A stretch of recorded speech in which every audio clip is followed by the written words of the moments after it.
እንደው ሄርሜላ ምን አይነት መድኃኒት ነው ያበላች? አይቢ አብልታለች እንዴ? ምንድነው በየሄድክበት እሷን እንደ ቦርሳ አንጠልጥላሃት የምትሄደው?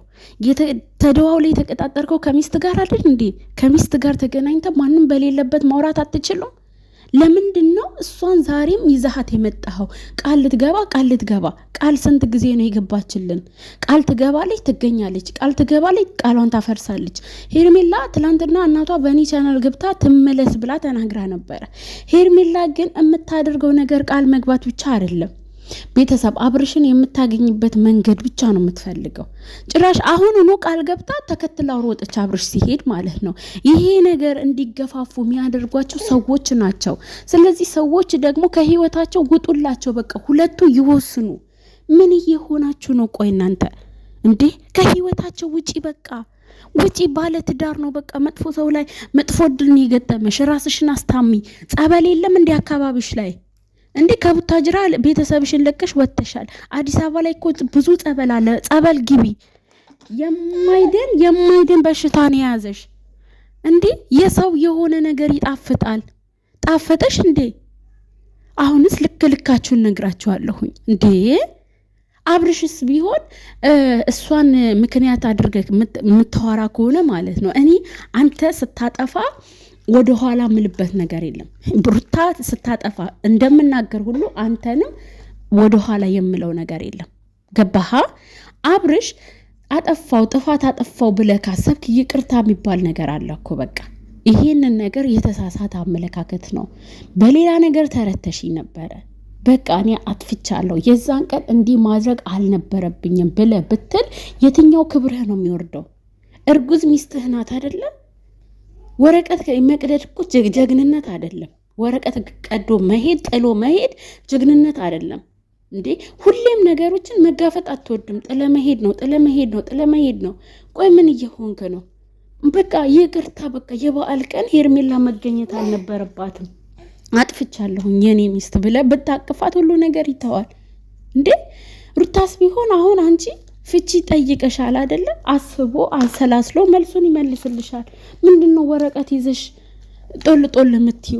ቢፈታሽስ እስኪ አሁን ዛሬ በቃ በንዴት ሆኖ ያ ወረቀት ላይ ቢፈርምስ እንደገና ልታለቅሺ ነው እንዴ? ማርክም ቢሆን እኔ በርግጥ በጣም ነው ያናደድገኝ እንዴ። ፍታት በቃ። እሷ የፈለገችው ፍቺ ነው። ብዙ ጊዜ ያልኳትን ነገር አድርጋለች። አሁን ፍታት ብለህ ስትል እንዴት እንዳቃጠልከኝ አይባልም። በዚህ ቪዲዮ ላይ እንደውም መገኘትም አልነበረብህም። ግን መጨረሻ ላይ እኔ አውቄ ነው የእሱን ልብ ለማየት ነው ፍታት ያልኩት እና አይተሻል እንደሚወድሽ ምናምን ብለህ ስትል ተመለስኩኝ።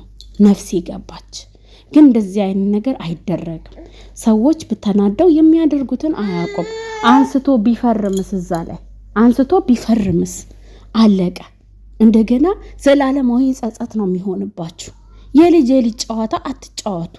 ልጁ ብዙ ነገር እሷም እንደታገሰች ሁሉ እሱም ታግሷታል። ነገሮችን ተናግሯል እኮ ጭቅጭቋ ሰለቸኝ ብሎ አንተ ቤት ተናግሯል ማርክ።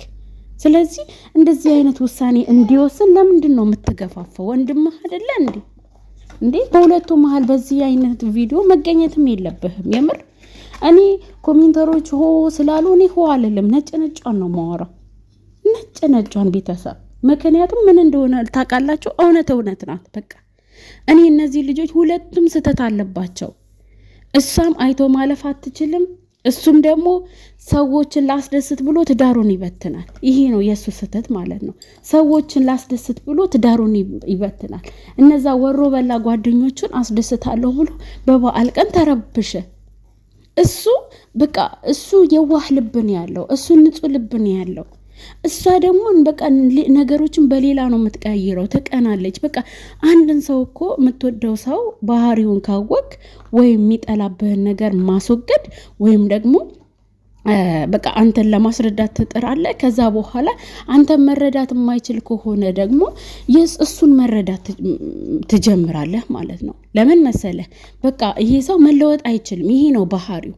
ስለዚህ ቀስ እያረክም ለመለወጥ እሱን መምሰል ማለት እሱ የሚወዳቸውን ነገሮች ማድረግ የሚባል ነገር አለ። ስለዚህ የሚስትህን ባህሪ ታቅ ነበረ። የዛን ቀን ለ30 ደቂቃ ብትታገስ መልካም ነበር ዛሬ ማለት ነው። አንተ ግን ርቦኛል በቃ እንብላ ምንም ችግር የለውም ብሉ እየበላችሁ ጠብቁ ብላለች ብለ ቢያንስ እንቁላል የሆነ ነገር አቀርባችሁ ተቀማምሳችሁ ብድግ ብትሉ ይሄ ሁሉ ነገር አይፈጠርም ነበር። እነዛ አጋሰስ ጓደኞች የዶላርም የምግብም ሆዳም ጓደኞች ግን ምንም አይጠቅመውም። ሆይ ሆይ እያሉ ገደል እየከተቱህ ነው። ይህን ያህል የምታፈቅራት ከሆነ እኔ አብርሽ ዛሬ ያየሁበት በቃ ፍቅር አለ፣ አይኑ ላይ ፍቅር አለ። እንዲሁም ደግሞ አለ አይደለ በቃ ብስጭት አለ። እንዴት በዚህን ያህል ጨከነችብኝ አይነት ነገር አለ። እሱ አሁን በሱ ቤት ሄርሜላን አምጥቶ ለሄርሜላ ድጋሚ ቃል እንድትገባ እንደዛ ነው በቃ። ወንድ ልጅ ደግሞ ጥምዝ አያውቅም ታውቃላችሁ። እኛንን አእምሯችን ውስብስብ ስለሆነ ውስብስብ አስተሳሰብ ነው የምናስበው።